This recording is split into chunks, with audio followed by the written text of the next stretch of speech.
Hi folks, welcome back to another battle report, and this will be my first 6th edition battle report. We're only playing like 1,000 points at the moment, and these are relatively new grabbed armies, so they're not all painted or anything yet, but I just wanted to get some games in, start getting back into the leeway of how the game played and stuff. Just to remember and learn it all again. That's how I've been playing since 8th, I've even played 9th for a little while. So I've played lots of different versions, and I'm looking forward to going back to the older version, as the case may be, and hopefully get together a few different armies. Try out some of the different lists that came out during the time. So for a minute, I'm using my Lizardmen, and my opponent's got the High Elves. So here's my list. I'm going to stick to the same list for a minute so I can get it all painted. Hopefully eventually I'll be able to get my opponent's list and do something similar, so it's all written up as you can see here. So I've got a basic Scar Veteran who's got Sword of Might and the Glyph Necklace, giving him 5 at Ward Save and +1 Strength. I've got a Priest who's level 2 with Spell Scroll, 2 blocks 15 Saurus Warriors with full command, 2 units of 112, 111 Skinks with blowpipes. Obviously my guys have got bows, but yeah, the earlier ones only have bows, didn't have blowpipes. And then finally a unit of Croxagores. I'll put these up because if I've made mistakes, then hopefully someone can see and catch me out on it and let me know as I get my head round how the old system used to be, as it wasn't based on the percentages like the new one. So my little level 2 skink has for his magic got Storm of Coronis and Second Sign of Amuel. My opponent's level 2 decided to go for Light and ended up with Blinding Light and Healing Hand. So my opponent rolled up for his general, and it was the guy that he wanted to. And the guy in the middle of here, we have an Elf Noble. I think it's Intrigue at the Court. It's a special role for the High Elves have to roll for their general. So we've got a Noble, some Silver Helms with heavy armour and barded horses. They have full command, and that's it. The dude on the horse, the hero, he's also got the bound version of Walls Unmaking, which is really annoying.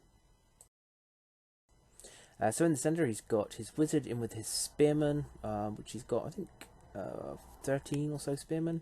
He's got, well, with the full command, he's got sword masters with a full command, bolt thrower, eagle claw bolt thrower, and several elves. He deployed like this. Later on, redeploys them into a line.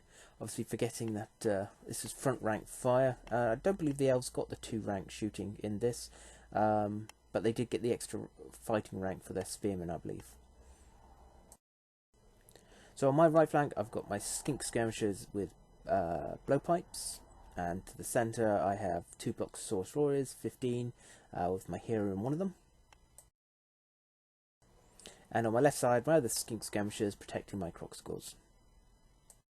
So this is how we're looking. We're doing a pitch battle, and roll first turn. I deployed most of my guys first, got the +1 and won the roll off, and decided to go second because I felt it would give me the last turn to try and grab table quarters or something for a few extra victory points. And say we're playing 1,000 points. So the elves keep pretty easy going and don't move too much, and just send out a volley and get rid of one of my skink skirmishers. And the bolt fires its multiple shots and takes out one of my Saurus Warriors. So the unit doesn't have my hero in. So like I see, he's moved up slightly with his infantry, and his cavalry are coming around the trees there to try and get some flank charges in. His wizard does manage to get off the blinding light as well, so my the Saurus unit with my hero in it is unfortunately unable to. Well, he's at movement at half speed and is at weapon skill 1 for this turn. So I didn't do too much with them. So I moved quite a lot on the left-hand side. The idea there, I'll go and force off the shooting units. Hopefully get some poison on the either the archers or the war machine, take them out, and then swing my Croxagores in and around. And on the other side, my skinks just move up to take some shots at the what they called, not the knights. Unfortunately, I think this round his 2-up save protects them all from the damage. So just down by this building here, I put my little wizard, and he uses Storm of Coronis to try and kill off some of the what they call sword masters. Managed to knock out 3, and this is how we're looking so far. Again, his bolt thrower opens up and kills 2 more warriors. Both my warriors here, hand weapon shield. I've just got some of these metal ones here because I'm painting some of the Saurus at home at the moment as well. So in my turn, I move up. It seems moved up, as you can see. I don't think he gets off his big spell, his blinding light this turn. I move my archers, my blowpipes up on the right hand side there to get some close range shots at his cavalry. My croc scores turn 90 degrees and get ready to try and get some flank charges on. And my other scouting skirmishers go up to try and sort out the missile troops up there. I managed to get Storm of Coronis off again, but only managed to kill one more of the Swordmasters. This time I'm at short range and I've moved multiple shots. I'm hitting on 6s, but since they're poisoned, that's what, 22, 24 shots poisoned. Managed to get some through, and yeah, 3 1s came up, so that made a big difference, and he passes Leadership 9. Morale check to stay. This is how we're looking. Also, my left-hand flank, the skirmishers over there, managed to get some shots onto this bolt thrower and kills off one of the crew. Unfortunately, I managed to get some poison shots on the actual machine itself, but war machines are immune to poison, and there's no way Strength 3 can wound, I think it's Toughness 7 of the war machine, so the war machine is unaffected. In my opponent's turn, he charges in with his Silver Helms and Noble. And what else we have here? I think the rest of them just moved up. I don't think any charges were declared there. What I'm looking at here is probably trying to get my croc scores into that flank. I've got a 12-inch move with them, so there's a pretty good chance I can get them across. Again, he manages to get the blinding light off on my other source unit, so I now can't charge to help because I'm at half move, and I say weapon skill 1 as well. Now I'm at close range. The archers very quickly tell against my skinks and wipe out 6 of them, and I pass my panic check, so the 3 remain. I clumsily remove them all from the side that's actually blocking off my croc scores. If I moved the other way, I probably still would have my skirmishers in the way. A little bit foolish on me, so the bolt thrower then opens up on my croc scores, but only manages to get 2 wounds through, firing the 6 shots. So this combat doesn't go very well for me. He has his lances, and he didn't suffer from the rub lance syndrome, and I think he gets 4 of these guys in the end. Not only that, he managed to get his Fools on making bound spell off as well. I couldn't stop it because I wanted to stop the other one, so my Sword of Scar veteran has now lost his Sword of Might. So he's just got his 5-up ward save, and he's basic strength 5 instead of strength 6. So because of that, I don't actually manage to get any wounds through. He managed to pass saves for anything I do get on him. But luckily, thanks to being outnumbered, having a couple of ranks, and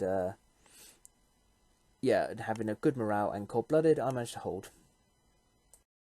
So this is how we're looking. Looking at this, it looks a long way, but it looked pretty close to me, so in my turn I will declare a charge with my croc scores to the flank of the Silver Helms, and it was measured and it was like 5 mil out. Such a shame. I wasn't too worried. I mean, I know I have an exposed flank, but if anything charges that flank, I will be attacking with all my croc scores. Well, I'll probably lose at least one of them, but at least all my croc scores have the chance to attack back with multiple attacks. So as you can see here, my skirmishers just moved up to harass.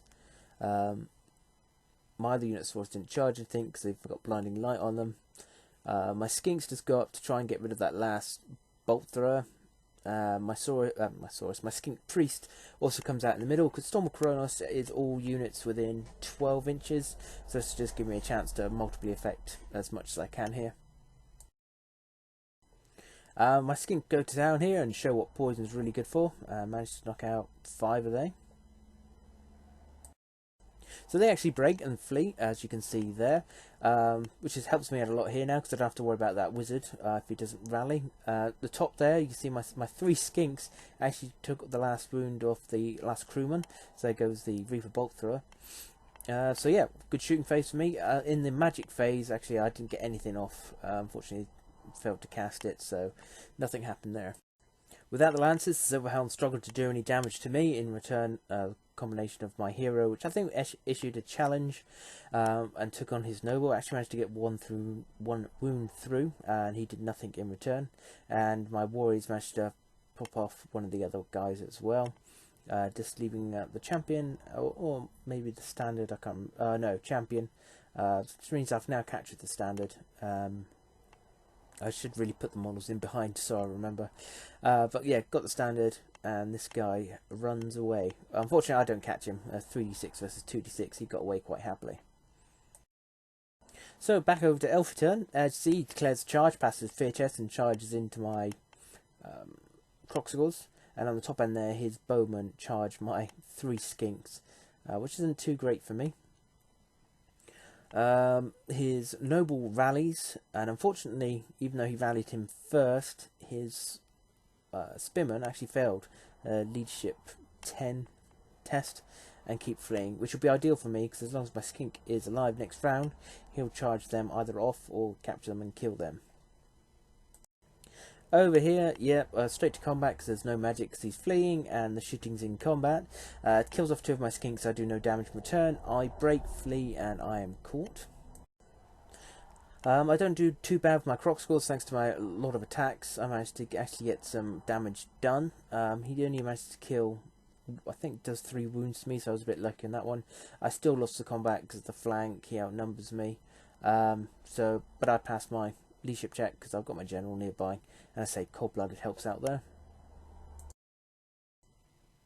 So in my turn, I keep up the pace, charge back into his cavalry with my warriors, and my skink priest, as you can see there, actually declared a charge against the fleeing troops, which flee again. Unfortunately, didn't flee very far. I caught them and destroyed them. My Saurus warriors other unit was a bit unsure on what to do. Thinking about it, I should have turned them left. Just so I can get in the fight. Because what I shouldn't have done, I suppose I didn't have much of a choice. Removing casualties from the Croxigor, I still couldn't quite get in front contact with the Saurus warrior, with the swordsman. So unfortunately, they had to stand there. But what I should have done is rotated them left, just reformed. So when they do charge by me, at least there's still an arc. I win down in the combat down the bottom, overrun and chase them down. I think we both ran absolutely pants. I think it might have been like a 1-1 for my opponent there, just to get away. So that was all done. That's where I ended up.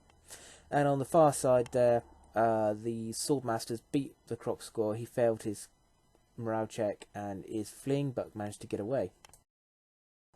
So now on to turn 5. My opponent catches my Croxigor, charges and catches them with the Swordmasters. His archers open fire into my Saurus, but don't do any damage. In my turn, I just move up to where I can charge stuff. And then in my turn, I charge the Swordmasters and I charge the Bowmen, beating both of them and driving them off, capturing the Bowmen and the Swordmasters, all but run off the table. So that's where the game ends, and we finish it there with just the Swordmasters fleeing off the table. So a resounding victory there to the Lizardmen. It was good fun to get back into it. There's some things we're just trying to learn the different processes of it. We thought the Swordmasters would actually be really bad, but actually they're not that bad. The fact they don't have to strike last with their great weapons is quite nice. Being strength 5 is pretty good as well. I know later editions they become 2 attacks with their great weapons and get to re-roll misses and all this kind of stuff, but they're not that bad. The fact they can take out a rank is pretty good. They got the high movement to get the charges off, and then of course they got the high initiative to be able to strike first later in the rounds. So yeah, not as bad as I thought it would. Maybe more than 10, but I say it's only 1,000 points. I think the spearmen could be doing bulked up. I mean, if you've got the extra attacks, for the extra ranks, you really want as many ranks as you can, in my opinion. But other than that, we both learnt some stuff. That falls on making bound spell is really irritating. Just having to spend dice on that meant he kept getting the blinding light through, which slowed down my troops. On the Lizardmen front, I'm quite happy with these guys. I mean, I've played with them enough back along to know roughly what they do. I know blowpipes are really effective in the skirmishes, is really quite strong. As long as they don't get shot at, being toughness 2, they do drop quite quick. And the Sorcerer Warriors are good as ever. I mean, they've got 4 saving combat, 2 attacks, toughness 4, strength 4. They're pretty reliable, especially with the leadership 8 and cold blood as well. So they can take a fight and hold there just for a little while. The Croxigor, that was just unfortunate for me. I was literally 5 mil out of that charge. Ended up getting flank charged by the Swordmasters. It was the gamble. I thought I'd do it justice and be happy with the result. But yeah, I thought you don't probably kill enough more off, but actually it didn't pay off in the end anyway, because everything fled away and chased down in the end anyway, so I can't complain. It was a good game, good to get back into it, and hopefully we'll see more and slightly better painted troops in the future. Okay guys, thanks for watching, I'll see you later. That was.